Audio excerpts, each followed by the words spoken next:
Welcome to Three Girls on the Podcast. Lindsay, Audrey. Hello, friends. So today we are talking about a pretty interesting lady named Anna Bonn. Anna Bonn's birthplace is kind of a mystery. As we were doing our research, it showed that she was born in a lot of different places. Yeah, some people think she was born in Italy, others think she was born in Russia, and some even say Germany. But one thing that we do know is that Anna Bonn was a Nepo baby. Exactly. Her parents both worked in the opera. So her mom was an opera singer and her dad was a librettist, which is basically where he writes the dialogue for operas, and he also did a lot of set design. Yeah, her parents were really involved in music, so obviously they would want her to pursue music as well. They enrolled her in the Ospedale della Pietà, and so she got to pursue her career there. I think it's really interesting that there was once a time where your parents would actually want you to pursue music as a career. That is Exactly. something that you do not really see nowadays. And there's like families of musicians, and it's where really the talent is interesting. just nurtured through generations. Mhm. I thought it was cool how while she was at school, she actually went touring with her parents for the opera. And during this time, she began composing at the age of 16. And in her earlier life, her parents were accepting roles in a lot of royal courts, so a lot of her younger years were spent being exposed to like the music scene at the time.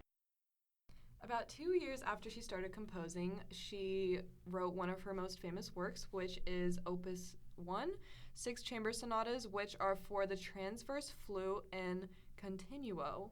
After this, she also wrote Opus 2 and Opus 3, which include sonatas for the harpsichord, and Divertimenti for flutes, which kind of shows you that a lot of her music was written for instruments and not for operas like her parents had previously written. And it's super cool to see the scores in a lot of like the Baroque style. You can see a lot of the rhythms that we're talking about in class right now, like triplets and whatnot. So it's super cool to look at. Yeah, and a lot of her music really reflects the transition from the Baroque period to the more classical styles of music. Not long after this, Anna went back to live with her parents in Bayreuth, and she spent a lot of time serving as a chamber virtuosa. Wait, so what's that? So I know it's a little weird word, but basically means a woman with exceptional talent or skill, especially in music. And this also usually pertains to chamber music specifically, which is what most of her most famous works are actually written for.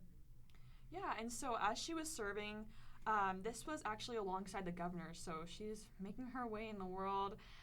His name was Margrave Friedrich of Brandenburg. Yeah, my German diction does not help with this.